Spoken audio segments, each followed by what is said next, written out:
Welcome to the Battlefield Show. I'm your host, Sage Goodwin, and as always, I'm joined by Sammy Boy. How you doing, man?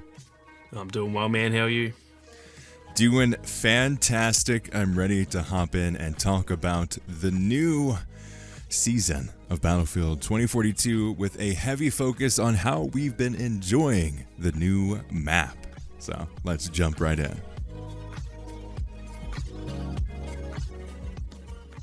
So, right before we hopped on, I had a tease to Sammy. I was like, I've got a really funny story.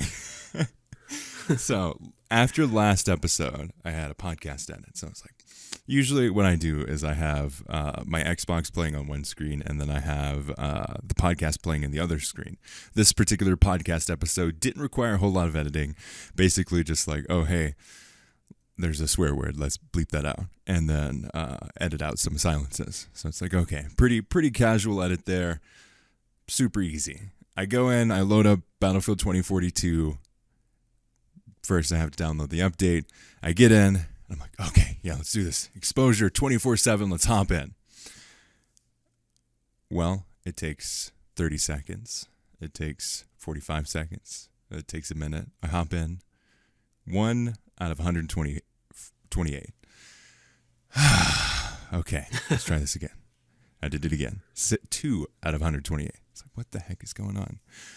So I restart the game, try it again. Doesn't work. I restart my Xbox, try it again. Doesn't work. I uninstall the game, reinstall it, jump in, doesn't work.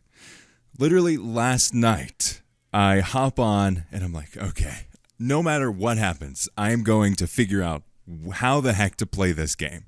I need the experience. It has to happen. So I jump in. Same thing. So I start digging through the settings. I'm like, what the heck is going on here? Is there any way to specify server? Is it something that way? Is there anything in the Xbox settings I can play with? And I'm on Xbox Series X. I'm like, okay, what the heck's going on here? I'm scrolling through the settings and I'm like, something's off here. I notice crossplay is turned off. When I updated the game, it turned off crossplay for me. So I was only playing with the 2 other people that had crossplay turned off. What the hell? That's so weird. I was furious. This entire week, every single day, I was trying to play Battlefield and just couldn't. I was like, I'm going to be jumping on this podcast episode, and I'm going to have 0 playtime, and I don't know the reason why. I reached out to EA support. They didn't get back to me. I'm like, I'm losing my mind at this point. Hallelujah. Last night, I played probably like 3 or 4 hours of Battlefield. Dude, this map, if every single map in Battlefield 2042 launched this way, most of the problems with this game would have been solved, I think. I mean, there's still like intrinsic problems with 128 players. There's still problems with performance. There's still problem with the specialists. But like generally in terms of the enjoyment of the game, the map is so vital and important to that. I think it would have been a much better situation. 100% agree. I think I've said it on the podcast before that to me personally, map design is the single most important part of any shooter. I think I actually said that last week. Modern Warfare, that game was really good, but the maps were so bad that I actually despise that game because it's just not fun to play on those maps. And I think this has shown that that's been a big part of the case with 2042 is that the maps just aren't that good. And this map is very good. This map is really, I honestly think this is the best map we've had since Battlefield 1. I think it's even better than some of the maps in Battlefield 1. It feels Battlefield. It feels like a Battlefield 3 or 4 map, and I absolutely love it. Like it's not perfect. It's not the best map I've ever played, but it's the fact that I'm saying it's on par with Battlefield 1 and 4 maps, which you know my feelings about those games. Yeah. That says enough. Like that's pretty much all I need to say about the map. I mean, you captured it perfectly. It finally feels like a Battlefield map, while every other map does not. It felt like a lifeless shell of a Battlefield map. Yep. There are still some issues with it, like DICE cannot do rocks. in any of their games well. Never, Yeah. never have I played a dice game where they had rocks or an abundance of rocks and they worked well. I'm like constantly getting stuck every time I see a rock. It's like I'm not even near this rock and I'm stuck somehow. Like, what the heck? Oh goodness, I agree though. The side, those like I guess the part where the landslide has happened and it's like the open cliff face. Sometimes sometimes I've tried to be a little bit sneaky and tried to like find a little spot up there with a sniper and just pick some people off. And I'm like falling down the side of the cliff trying to get onto a flat surface, and there's a surface that looks flat to me. I just like bounce off it, and then you just end up like sliding all the way down the bottom, and then just die. So all of the definitely progress have to agree with that. gone. Yeah. There is again. I think it's less to do with the map design and more to do with 128 players. There's certain areas of the map where it's just like I'm never going to go there again, just because I'm getting sniped from every which way, and that's just. I think that's because of the scale of the map. When you add those extra areas or that extra space, you're going to have those areas where it's just like, this is the vehicle area. I'm not a vehicle. I do not need to be here. Yeah, that's a very good point. I think that not the whole top section, but the part between, I think, A2 and the F sector, where there's that, it is kind of just a big open field. I get why they put it in there, because they do need a spot for vehicles, and from what I can tell, people are having fun with vehicles up there and stuff, but I agree that as a non-vehicle player like that, it is just a part of the map that I don't think I will ever go in that field. Like, I just don't, there's no point going there. I do think the top section is designed well enough, though, that I really enjoy the A1 and A2 flags where... If you can spawn there, it's great fun. Getting there without a vehicle or trying to capture that point without one of your squads already there is very difficult.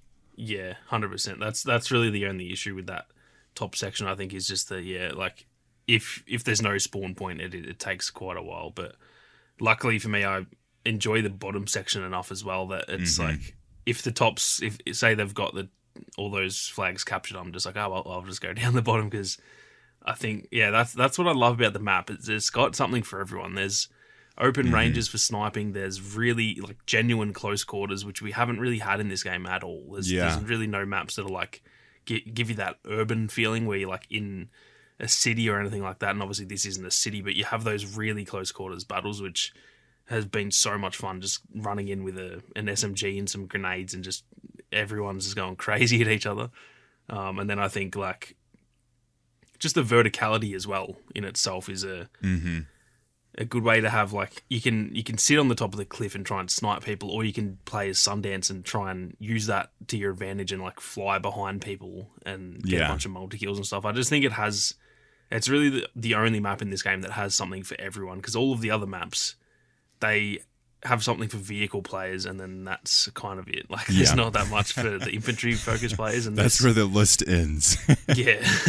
And this map does still have that vehicle section, which I don't play vehicles, so I couldn't care less, but I do appreciate a lot of people do like the vehicle stuff, so that's still there for them. And then there's also some areas where I think like the A1 and both the F flags are like a good mix of, you can have vehicles in there, but there's also infantry play, and I've had a lot of times when like you're in one of those buildings and there's a tank out there, and you got to like play it strategically, and you run out with some C5, and you can actually take out tanks now. In the past, it's just been so hard to actually get close to them because everything's so open. You just run at them and they die, and you die. But now, like, there's actually the chance to kind of sneak up on tanks and stuff. So I just think they've really, for the most part, nailed that aspect of just having a little bit of like an area for everyone. And I think that's what you need in a map. You just need every single player to have their playstyle somewhat catered to. You're never going to balance it perfectly, but just having something for everyone is the best way to start, I think. I 100% agree. And I think it was B1 that's inside one of the capture points. That gives me hardcore Siege of Shanghai vibes, where you're capturing those inside sections, and it's like this is that middle point in Siege of Shanghai where you're just kind of trying to capture that main section that everyone's running through, but no one can quite get a grasp on. Super fun. Like, you can camp in the corner, you can wait until some prey drop in. Like, it's great. I stayed there probably for like 10 minutes and got like five or six kills during that time, where I was just protecting that point. It's super fun. That inside area is really nicely designed too. It has a mix of that, like, this was just left vibe, as well as certain areas where, like, oh yeah, this is the like big boardroom meeting room was definitely evacuated much before the destruction of the rest of the thing, because you got to get those CEO level people out of there as quick as possible. Yeah, that's a good point. I haven't actually thought of that it actually does. It's like a immersive map too. Like, it actually looks like there was just a massive landslide and everything's broken down, and it's like, that's another thing that this game has been missing, is that, you know, look at Kaleidoscope. That's the issue we have, is that it's not war torn. It's just like a pristine city. Mm-hmm. Whereas this map, you can tell, like, you know, stuff has gone down here, and there's a big tunnels that have burst open, and yeah, there's like, even just down to in that like server room that you just mentioned. Yeah, there's like, you know, electricity sparking all over the place and stuff. Like, it actually feels like it's been lived in, if you know what I mean. It's not just like a grey box map. It's actually got some soul to it, I guess. So yeah, I didn't really think of that, but that's a really good point. And like, it's one of those things that if you add it, you don't notice it because that's how it should be. But if it's not there, like in all the other maps, you notice that, like, man, this doesn't feel quite right.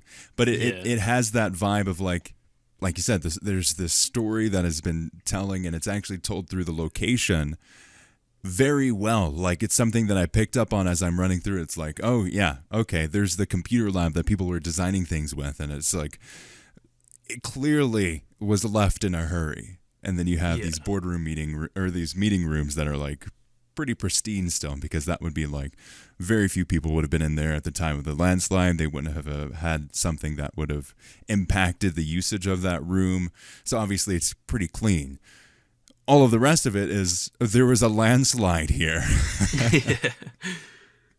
Yeah, that's a really good point that I hadn't even, like, I guess I had thought about it, but I hadn't really taken it in, that, yeah, it really does feel like it's got some character to it. So yeah, that's a big part of the maps, and that's something it's essentially missing from, I would say, pretty much every other map. I think maybe like Discarded maybe has a bit of that to it, like it's all like rusty, and it's, you know, it has a slight touch of it, but even still, it's definitely not to this level. This gives me, that's what I was kind of getting at. It gives me like Battlefield 1 vibes, where it's like, you can tell that they put like genuine love into this map. Mm-hmm. And you can kind of tell too, where the areas or the places that they started adding more of that texture to, because you can totally see, like, oh, this map was definitely in the beginning just like a landslide area and the flat area on top and bottom. Like, that was pretty much it. Like, you can tell that maybe they had a couple tunnel sections and they had like an inside section, but you can clearly see that this was a lacking map beforehand, and they did actually change it up in regards to the feedback that players had. Yeah, and that, to be honest, that gives me a lot of hope for the upcoming map fixes, that maybe they are. I really didn't think that they were really salvageable, like Kaleidoscope. Yeah. You know, the changes look good and everything, but I was a bit like, is it really going to do that much? But it gives me a bit of hope. I'm not expecting Kaleidoscope to then just be amazing, but I think there's now at least a chance that they can really, you know, change it will be more playable than it was before.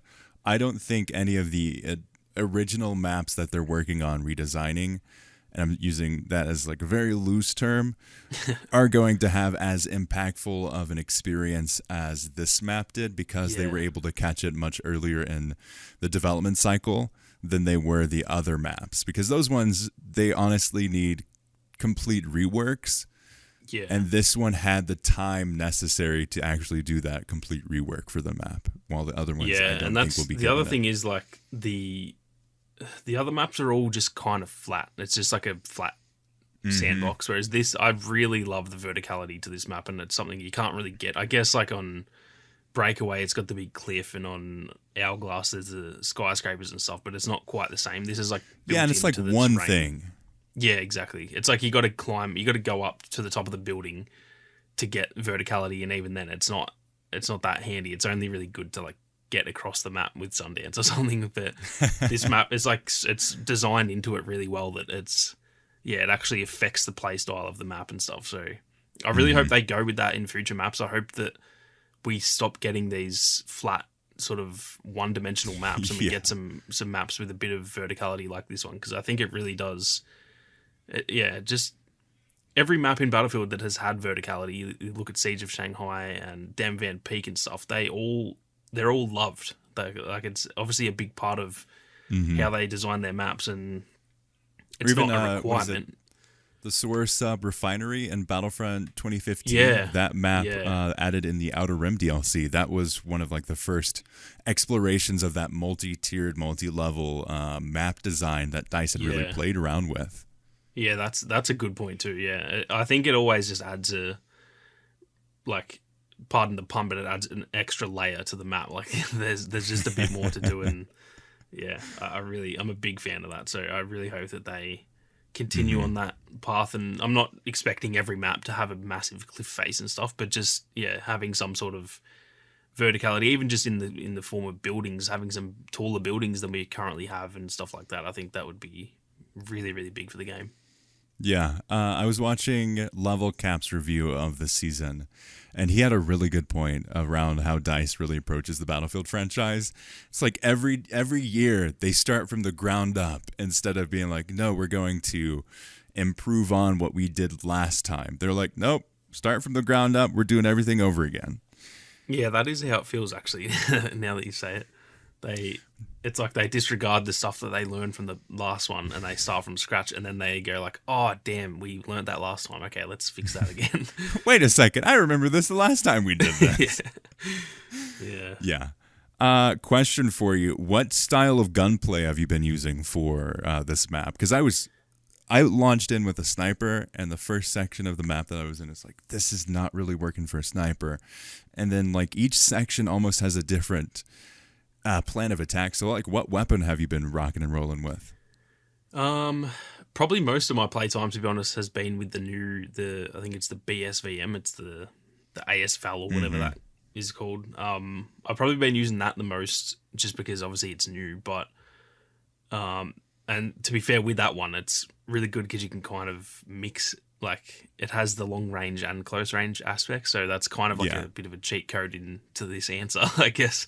But I've probably been using SMGs a bit more. I've really, really enjoyed that, like the bottom caved in section. I really enjoy those caves and the real chaotic close quarters, just because I've been craving that. Like that's something that, like, I'm a really chaotic player. I like to just absolutely send it, and I get plenty of deaths, but it's so much fun. Kill, die, repeat. Straight into the action. Yeah, exactly. Like I'd rather go, get 30 kills and 15 deaths than have a 15 and 2 game, because I just prefer being in the action as much as I can. So I've probably been using, I think, like the K30 and the MP9, probably the most outside of that, the new weapon. Okay.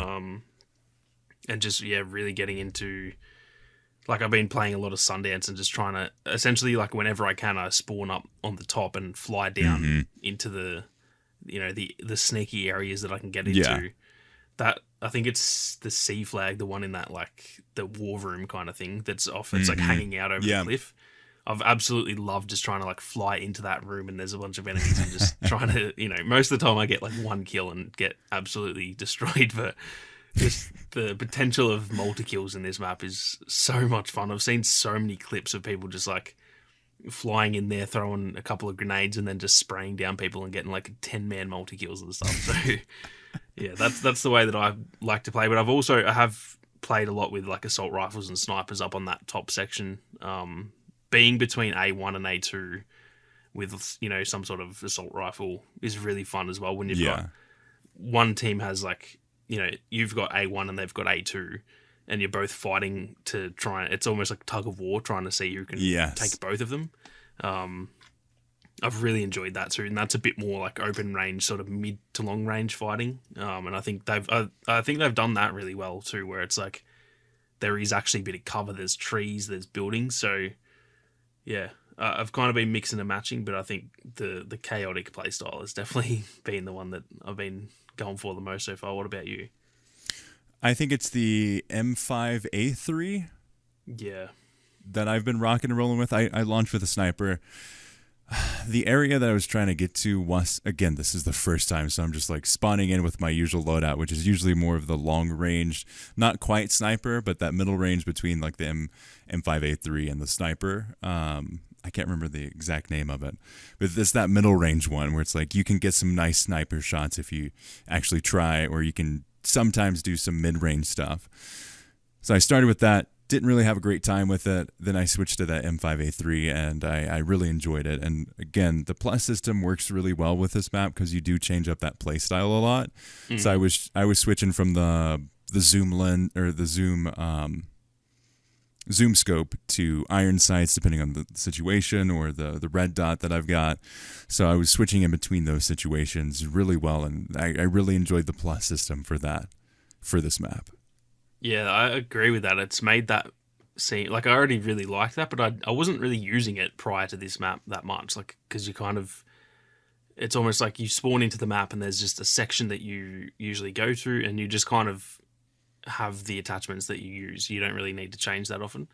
But in this map, I agree. I've been like almost every, like I'll get in a gunfight, and then as soon as I start moving somewhere else, I'm changing my attachments and getting ready for that next section.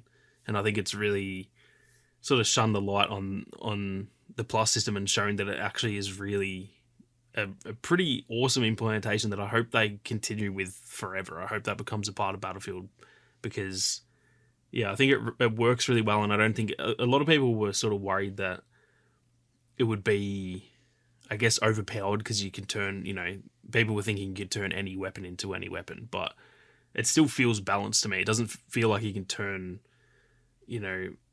some sort of long-range assault rifle into an SMG. You still can't do that, but you can just make it a little bit easier that you might win a gunfight that you wouldn't have if you couldn't change attachments. So, yeah, I'm a big fan of that, and it's shining on this map.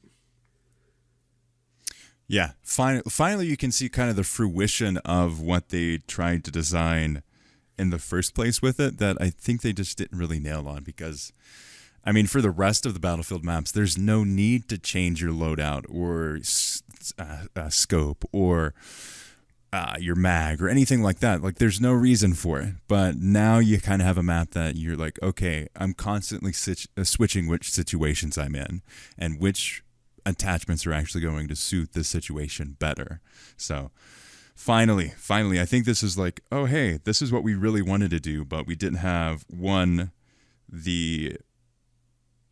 the desire to put in that extra time, nor the availability to put in that extra time. It was just like, nope, we need to have these 7 gigantic maps, and we can't really focus on any of them, making them good. So we're just going to throw these big maps, touted as the biggest maps ever, not really focusing on the substance and this. And then when the player feedback was like, nope, this sucks. Like, okay, now let's make sure that first season map is good, and we can actually show that, hey, we are competent. We can do this, guys. Please. Yeah, that's a good, like, I've seen a lot of, and I do like understand and almost agree with a lot of the complaints that this season doesn't have that much content, and I think we all it's very kind of disappointing. expected more. Yeah, but for me personally, I'm with how good everything is. Like, both the weapons are good, the specialist is good, and the map's good, and it's made me it's kind of doubled down that I think for now I just want quality over quantity. If they just put in 3 maps, they're gonna suck. Like, that they don't have the manpower or the, sadly they skill. have lost a lot of that skill that they originally had with 4 and 1. Somewhat of 5. I think we got a little bit more content in 5, definitely at this point, than we did in 2042. But I mean, over the time period of Battlefield, the franchise, we've gotten fewer and fewer maps each release, and ideally we'd want more, but they just don't have that scale, or they don't value the maps as much as they once did. Maybe, I'm not sure. I'd be interested to see kind of like what the heck's really going on when they talk about, or they approach adding map content to the game. Yeah, it's an interesting one because it's within each community, so like the Battlefield community and the Call of Duty community, I think everyone's going through that same thing, because same thing with Halo. Look at Halo, that launched so well and that live service has been so bad they just can't put out content. Even Call of Duty, they're still putting. They can't even announce that they have content.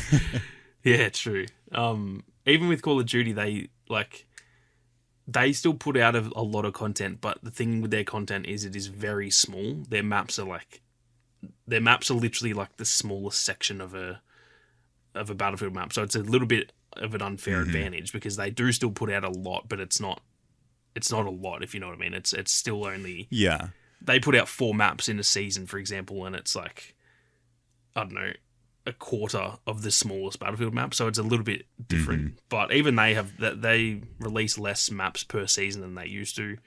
I think it's just to do with like, partially is probably still COVID. The effects of COVID are still, hanging around. But I think just the quality level of games these days compared to where the technology's at, I feel like we're kind of like catching up to the technology, and that we're not quite at that stage where we can continue to pump out content. Because this is like, I've seen it a lot in the Battlefield community, obviously, because this game has had very little content, and I think it's kind of hard to say, because part of that is because of the delay. So this is obviously not to do with COVID or anything. It's just because this game has been an absolute bust of a launch. So that's the main reason. But a lot of people are comparing to Battlefield 4, and in the first year that had like 16 maps or something. Yeah. And we're now saying, but we're only going to get probably 2 or 3 at most.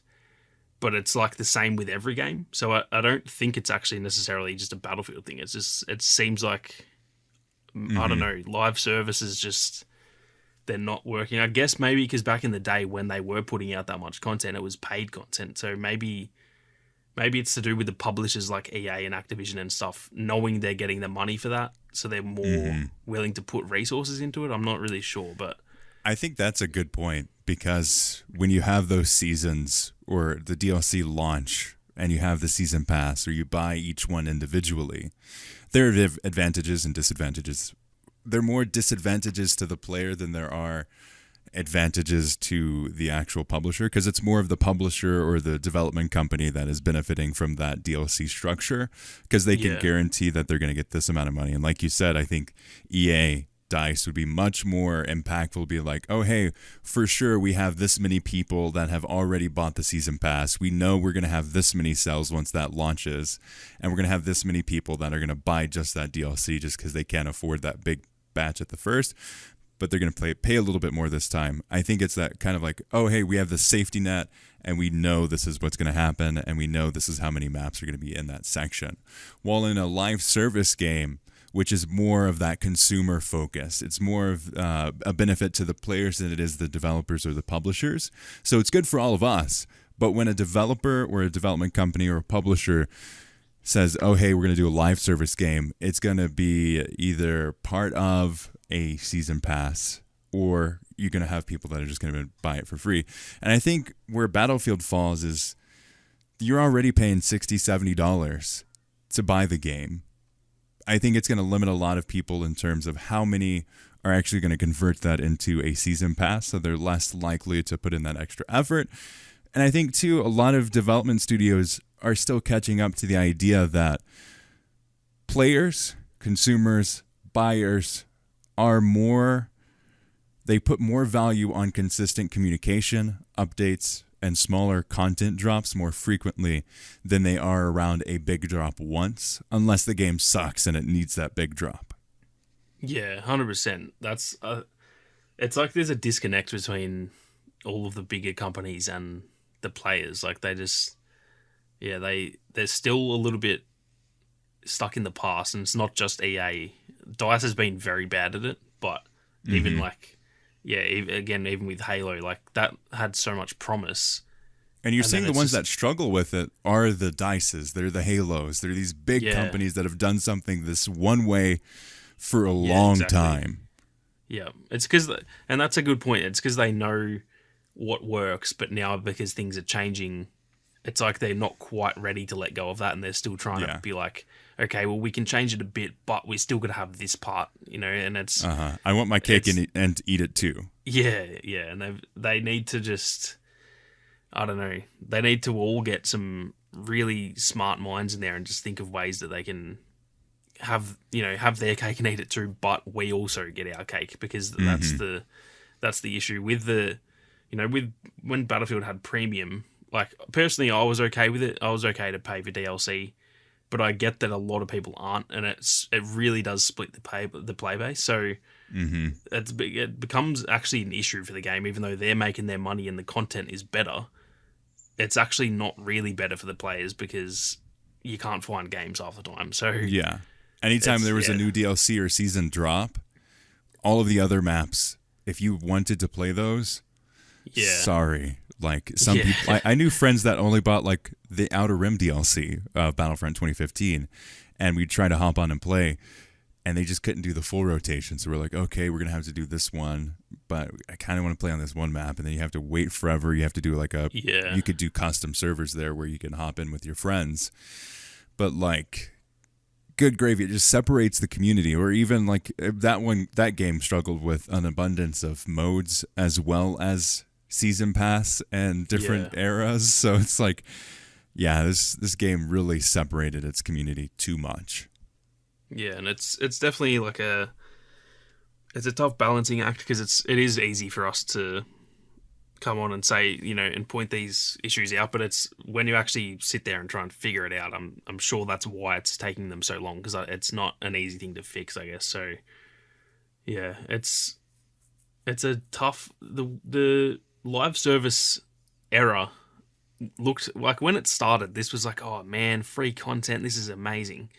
And now it's almost like I want something different. This isn't working. It's just not working for any game. It's not just Battlefield. It's like shooters in general are kind of dead right now, because this live service era has kind of taken over, and it looked like it was really going to work, but unless they can commit to it more, I'm not sure. I think it can work. I just think that they don't have the balls to stick with it, I guess, because it's worked with, like, Warzone did it so well, and Apex has done it. It can work, because the thing is, it comes down to them having to commit to it without the guarantee that they're going to make money, and that's something that obviously $billion companies, that they don't. That's technically that's bad business. Like, that's something you shouldn't do as a business, but it's proven that it works if you commit to something. And like, perfect example being Battlefront 2. Obviously, it didn't work monetarily because they monetized that game so poorly. But look at the turnaround it had, and if it had, for example, with 2042, it has that monetization in it, so they can, if they did a Battlefront 2 to Battlefield 2042, it would be really successful, because they can make their money from that. You know what I mean? So it's just that, I just don't think. And I do get it. It is technically bad business to just commit millions of dollars to something with absolutely no guarantee you're going to make your money back. It's not a smart decision, but, or I should say, it's not a smart decision on paper, but it is a smart decision in reality, because I've never seen it not work. The exception probably being Battlefront 2, and that wasn't because it was a flop. That was because they monetized it so poorly that it's their own fault. You know what I mean? It wasn't the play. We were having a blast with that game. If there was proper monetization, I would have been spending heaps of money, but there just wasn't. So yeah, I don't know. I think that's almost scarred them a little bit. I think it's like that was the one that they were like, all right, we're going to commit to this, even though there's no guarantee.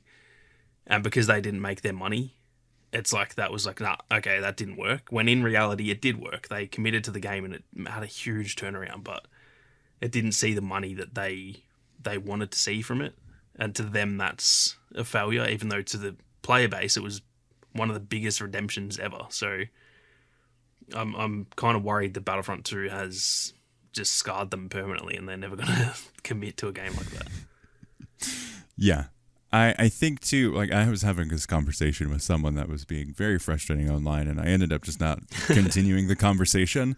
But I was like, with Halo's content, like Halo, they looked at DICE and they're like, let's do that. Let's look at this. Let's look at how they're handling things. No communication, no content, nothing really. And they're like, yeah, let's just totally do this. And I was like, what they need to be looking at is Fortnite. They need to be looking at Warzone. They need to be looking at Apex. And this one dude's like, but like, those are battle royales, and battle royales would suck in Halo and blah, blah, blah. It's like, I would rather have a battle royale Halo than a dead Halo that no one plays and has no content. Yeah. But Yeah, aside exactly. from that, because you have Apex with the arenas, and that's like, that is not a battle royale. It's a very different gameplay style. It is incredibly popular and incredibly lucrative because it's still in the game.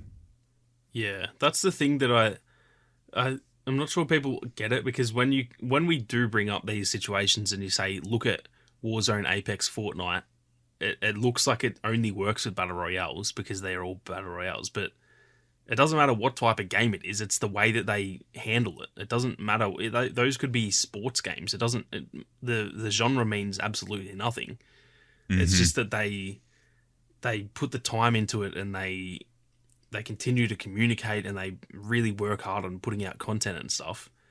It could be any type of game. It doesn't matter what it is. And I think it just has worked with battle royales, probably partially because those games are so addicting that people probably find it hard to put them down, so they do get a bit more like player attention, I guess. But there's no reason that can't work with a regular multiplayer game like a Battlefield, or it could work with a game like FIFA. It doesn't matter the genre; it's the way they're handling it that works. It's not just like, if you make a battle royale, it instantly works. That's not how it works. Look at Firestorm. That's not the case at all. So, and that's a perfect example. They didn't do what everyone else did, and it failed. Like, that's the prime example. It's not just even Call of Duty the Blackout was in the same situation too. Yeah.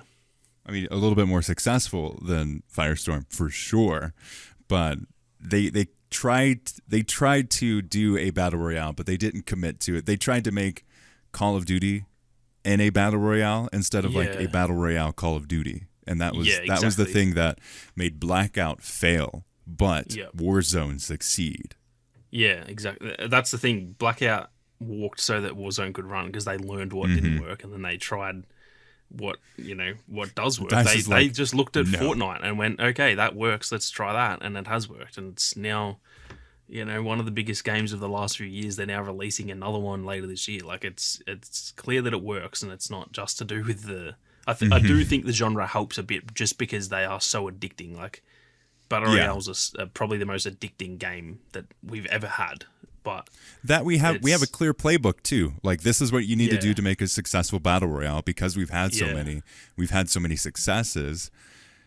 Not many people are willing to make that jump and say, this is how. Not many people are willing to innovate. Battlefield used to be an innovator. They aren't an innovator anymore. They aren't willing to say, hey, this is how we can make a Battlefield game that suits a live service, instead of being like, well, let's kind of tack it on, but not really commit to it overly well, or let's try to do this over here. They were like, yeah, that failed, so we're never going to do that again. And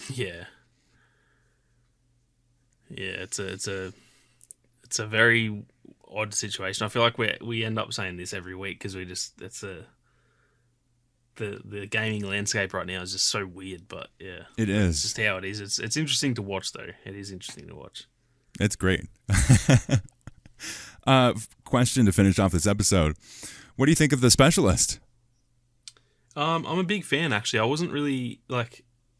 It's a weird one, because I like the play style, but I still don't like the specialists in general. So it's like, that's how I feel. Kind of just wish, kind of like, I like the gadget and everything. I think it's great, but it's like, I do also just wish that was just in a class. So overall, I'm happy. I still think that they will eventually change the specialist. I think it's weird that they're holding off on it. But that could be a positive sign. Maybe they're really trying to like. Or they're like, maybe if we just do a bunch of good maps, they won't even notice they're still. So it's a weird one to answer, because I would say I like the new specialist, but I also don't care for the new specialist at the same time. It's kind of a weird situation, but the play style is fun, and that's really all that matters, I guess. So I'd say it's a positive more than a negative. I 100% agree, and I think you'd put it a good way. It's like, if it wasn't the specialist system, it would have been great. But because, I mean, the play style, like you said, is really enjoyable. That's the entire time I was playing last night. That's what I was doing, was was just playing her and really enjoyed the play style. It's fun trying to get the launcher to work well. I get so close every time. It's like, oh, if I hadn't just taken it down just a little, if I had waited just a little bit longer.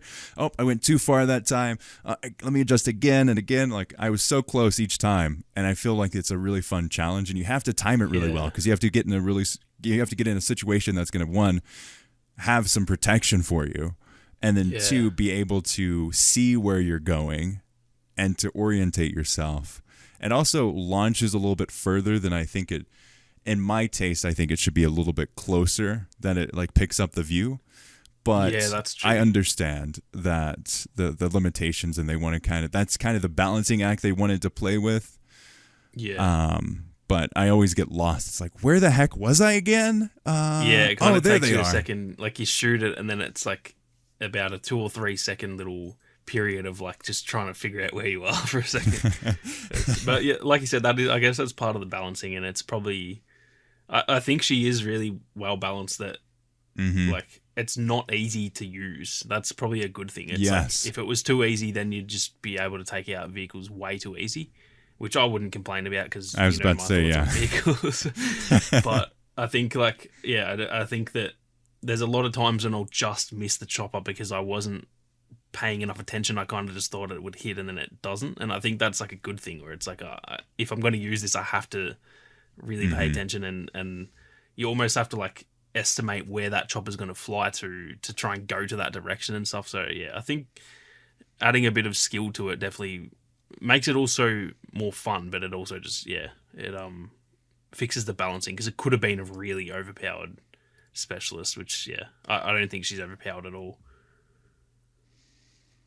I think very well balanced, and it's good too, because the first Pride weekend, you see everybody doing everything. Like, everyone is the new specialist, and I think we've reached the point where like some people are now specializing in the specialist, but a lot of people are still like, I've seen so many Sundances, because they suit the map so well. So I think people have gotten a way of like, oh, hey, this is the shiny new thing, I'm going to test it out. And now people are like, the people that play the new specialist are like, yeah, this is good. And then there are certain people that their play style just doesn't work with it. And I think that's how you know it's a good balance. Like, when you have people that are going back to what their normal play style is, or adopting the new one, you have that really good mix. I think that's when you know it's really well balanced. Otherwise, everyone would be playing it. Like, everyone was playing McKay because it would be so like good. 128 players playing as the new specialist. So yeah, that's a really good point. That it's when people have already gone back. It's not. I don't think they've gone back to their old specialists because they think that Liz is just terrible and they don't like her. I think it's just more like, yeah, she's fun, but she doesn't really suit my playstyle. So I'll just go back to it. And I think that's weirdly enough the first time that the specialists have actually had that like balance where you actually feel like you can use whoever you want, rather than having to play as, Angel or that, those type of characters, Boris. It's like, it actually feels like finally there is a bit of freedom you can just kind of pick anyone on this map. So yeah, I still think there's the work that they need to do on the specialist system, but I think this map has just made them a little bit more bearable. I guess they're not. It's more about, at this point, it's more just about their play styles than like, the specialist system in general. And I think if they can find a way to keep those play styles but put them into classes so that they can balance it even more, then that would be the ideal solution, I think. I agree. So overall, enjoy Bliss as a character and the play style that she adds to the game. Specialist system still isn't quite there where it's like, yeah, this makes sense to everything. But the overall flow of the map is fun. I enjoyed it. And I'm looking forward to, one, putting more hours into it, as well as just seeing where they take the next map, as well as the rework at the end of the season. I think that will be good.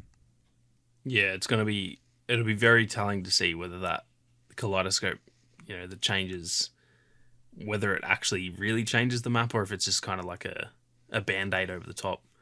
Yeah. Coat of paint on the pig.